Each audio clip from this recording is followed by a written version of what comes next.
Welcome to Maria Montessori, a brief overview of her life.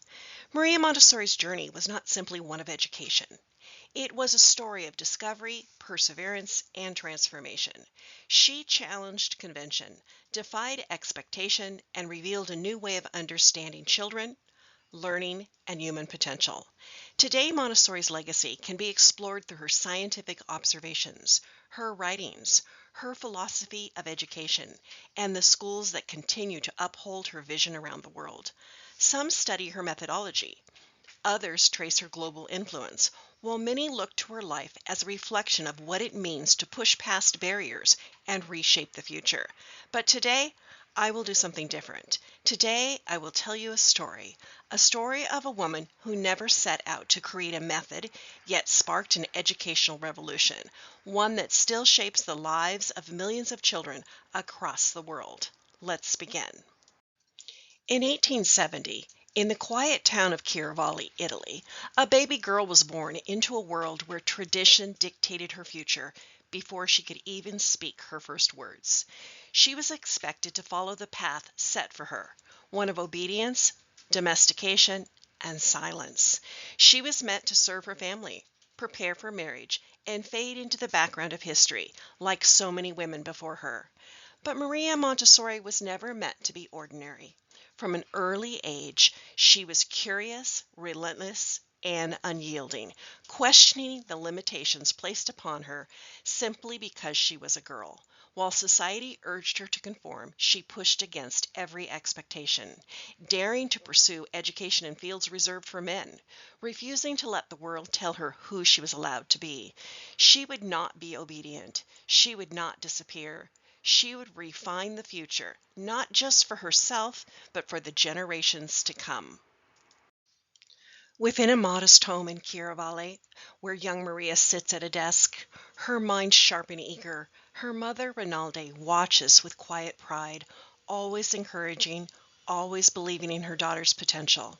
Across the room, her father, Alessandro, sits in reserved silence, reading his newspaper, a man of tradition, wary of the idea that a woman might forge her own path beyond the expectations set for her. As Maria grows, her ambitions take shape. First, she announces her desire to attend technical school, an unusual choice for a girl, but one she pursues relentlessly. With an unwavering determination, she excels in mathematics and science, proving her place is not dictated by convention. But her dreams do not stop there. As she nears the end of her schooling, she makes an even bolder declaration. She will become a doctor. Tensions fill the household.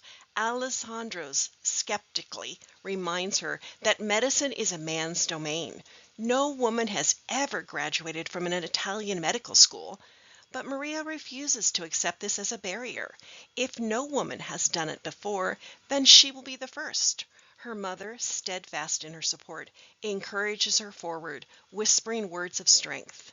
Maria stands her ground, her voice steady and certain. She will fight for her place, and soon the world will see what a determined woman can achieve. The grand lecture hall hums with low whispers. Maria steps inside, the weight of expectation pressing against her like the walls of the room. Male students glance up, their expressions shifting from curiosity to disdain. The murmurs rise, too loud to be subtle, too familiar to surprise her. She does not falter. Women do not belong in science, they say. They do not belong among doctors. They do not belong here. But Maria walks with steady purpose, her presence an unspoken defiance. A professor meets her gaze, his stone-cold, measured look. "You expect us to treat you as an equal?" She does not hesitate. "I expect nothing. I am here to learn." Knowledge does not discriminate. It does not concern itself with tradition or expectation, and neither does she. But the doors of education are not always open to her the way they are to others. Cadaver dissections are restricted. Women are not permitted to participate during the day. If she wishes to learn, she must do so in isolation. The scene shifts. The room is dark, lit only by the flicker of candlelight. A body lies before her, its presence not eerie but necessary. Her hands move carefully, tracing the shape that no textbook could truly capture. The silence does not unsettle her. It is hers alone, her companion in study, in determination, in resistance. She exhales slowly. The flickering flame casts long shadows, but she sees clearly. If I must learn in darkness, so be it. That darkness did not stop her. In 1896, Maria Montessori became Italy's first female physician. When Maria Montessori was offered a position at an asylum, she accepted, not out of duty, but out of curiosity and conviction. She wanted to see these children, not as they were labeled, but as they truly were. The asylum was quiet, but not peacefully so. It was the silence of neglect, of resignation. The children sat motionless, their vacant eyes searching the walls for something, anything, to hold on to. She watched carefully. A child picked at breadcrumbs on the floor, gathering them with slow, deliberate motions. He was not searching for food, he was searching for meaning. Montessori understood then. These children were not incapable of learning, they had simply never been given the chance. She brought materials, simple at first, wooden cylinders, objects that fit together in patterns. She placed them before the children, waiting and watching. At first there was hesitation. Then as small hands traced the shapes, recognition sparked. Thought emerged. They sorted, they matched, they organized. Their minds were awakening. Word of her work reached the Italian Minister of Education, who dismissed her findings outright. "They are memorizing like parrots," he scoffed. But Montessori would not be dismissed so easily. If officials doubted her children, let them come and see for themselves. A government official stood before the children, holding up a reading card, a test meant to prove their limits. But the children did not hesitate. He read the word perfectly, fluently. The official turned another page, then another. Disbelief sinking into silence. "But this is impossible," he whispered. "No," Montessori replied, "it was always possible. We simply never let them try." The world was beginning to listen. The streets of Rome's tenement district were alive with movement, children darting between alleyways, barefoot and hungry, their laughter tangled with the clatter of the city. They did not know classrooms. Their lessons were learned in survival. But behind closed doors, change was stirring. Officials desperate to improve the conditions of these neglected neighborhoods sought a solution that was both radical and immediate. And so in 1907, they turned to Maria Montessori. The challenge was clear. Could education reform not just children, but an entire community? Could the poorest, most overlooked children, those dismissed as unruly, unteachable, transform before their very eyes? Montessori accepted this position. She was given a modest space within the tenement buildings, a handful of rooms, little more than walls and bare floors. It was to be a school, but not in the way the world understood schooling. Casa dei Bambini, the children's house, was born. At first the children entered hesitantly. Their instincts turned more to roaming than to routine. But Montessori did not demand stillness nor obedience. She gave them work. Real work, meaningful work, wooden cylinders for sorting, objects for matching, trays for pouring, cloths for cleaning. Little hands, once accustomed to grasping whatever scraps the street offered, now found purpose in movement. Within weeks a transformation unfolded. The children, once wild with untamed energy, became absorbed in their quiet concentration. They cared for their spaces, prepared their meals, tied their own shoes. And then came the moment that stunned even the officials. The children began to read, to write, and to teach themselves. Word of this miracle spread. In just 90 days, another Casa dei Bambini was formed, this time by landlords eager to replicate the success. It was no longer just a school. It was the beginning of a revolution. Education had not come to these children, it had emerged from within them, and the world was watching. In the Casa de Bambini, the rhythm of the day was not dictated by bells and strict commands, but by the quiet hum of children engaged in purposeful work. Small hands poured water carefully from pitchers, folded cloths with precision, and polished tables until they gleamed. All simple tasks, yet each one a step towards independence. Montessori observed that children did not resist responsibility, they embraced it, finding joy in caring for their environment and themselves. Through these activities, they mastered coordination, concentration, and self sufficiency, learning that their work held meaning beyond their own needs. Independence was not granted, it was discovered, cultivated through movement, and strengthened by trust. In the Children's House, writing did not begin with rigid instruction, but with movement, small fingers tracing sandpaper letters, absorbing shapes and sounds before ever holding a pencil. Then suddenly, like an unspoken breakthrough, the children began to write, not slowly, not with hesitation, but in an explosion of fluency, as though the words had been waiting to emerge. Montessori watched as children, barely 4 years old, formed sentences effortlessly, their expressions filled with wonder at their own ability. This moment, now known as the writing explosion, proved that literacy was not a skill to be forced, but a process that unfolded naturally when the mind and hand were prepared. Reading soon followed, not through effort, but as a discovery, proof that education was not a system imposed upon the child, but something waiting to be unlocked. In the crowded tenement neighborhoods of Rome, children lived in a world of survival, not schooling, running through the streets, their hands empty of books but full of untapped potential. When Montessori welcomed them into Casa dei Bambini, she did not see poverty as a limitation, but as proof that education must belong to all children, not just the privileged. At first they entered hesitantly, unsure of the strange place where no one shouted orders or demanded obedience. But then came the moment no one expected. Their hands found the materials, their mind grasped ideas, and soon they began to write effortlessly, as if the words had been waiting within them all along. Officials tested them, expecting little, but the children surpassed all expectations.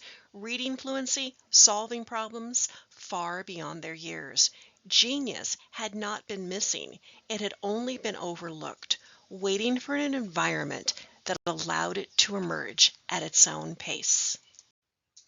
Maria Montessori never intended to create a formalized method of education. She saw herself as a scientist, an observer of children, uncovering the natural ways they learned. When she began documenting her findings, she wrote extensively about the discoveries unfolding in her Casa dei Bambini, detailing how children flourished when given freedom within a structured environment. In 1909, Montessori compiled her observations into a book originally titled Scientific Pedagogy as Applied to Child Education in the Children's Houses. However, her publisher, sensing the growing excitement around her work, renamed it the Montessori Method, a title that suggested a structured system rather than a philosophy of discovery. Though Montessori never embraced the idea of her work becoming a rigid method, the name stuck, and the book became a global sensation, translated into multiple languages within just a few years. Her writings were deeply rooted in scientific observation. She meticulously recorded how children interacted with materials, how they responded to independence, and how learning unfolded naturally when the environment was prepared correctly. These observations formed the foundation of her educational approach, proving that children were capable of self-directed learning long before traditional educators believed that was possible. In 1915, Maria Montessori was invited to showcase her revolutionary educational approach at the Panama Pacific International Exposition in San Francisco. This was a world fair celebrating innovation, and Montessori's method was gaining international attention. She was offered a space within the Palace of Education and Social Economy, where she designed a glass classroom, a fully functioning Montessori environment enclosed by transparent walls, allowing thousands of visitors to observe children at work.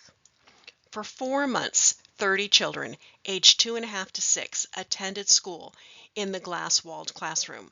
Montessori insisted that only children without prior school experience be selected, ensuring that their engagement was purely the result of her method, not previous instruction. The classroom was meticulously prepared, featuring low shelves, carefully arranged materials, and an elegant dining table where children practiced independence, concentration, and self-discipline. The success was immediate and overwhelming. Spectators filled rows of seats daily, watching it in awe as children worked with deep focus, seemingly unaware of the crowds. Reports described them as miracle children, effortlessly engaging in activities, serving themselves meals and cleaning up afterwards. The demonstration cemented Montessori's reputation in America, leading to a widespread adoption of her pedagogy. Within a decade, over 1,000 Montessori schools had opened up across the United States. Though Montessori's influence in the United States waned due to world events, the glass classroom remained a defining moment, proving that education could be child-led, purposeful, and transformative. It was not just a classroom, it was a vision of the future. Maria Montessori's discoveries did not remain confined to Rome. They sparked a global movement. After the success of Casa dei Bambini, educators from around the world flocked to Montessori's training courses, eager to bring her approach to their own countries. By the 1920s, her ideas had reached India, the United States, England, Spain, and the Netherlands, establishing a presence on nearly every continent.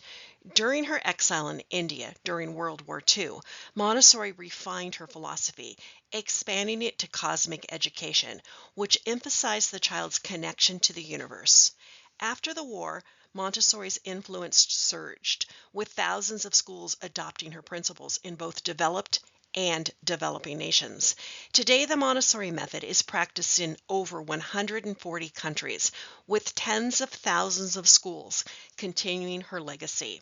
What began as an observation in a small classroom in Rome became an educational revolution, reshaping how the world understands children, learning, and independence.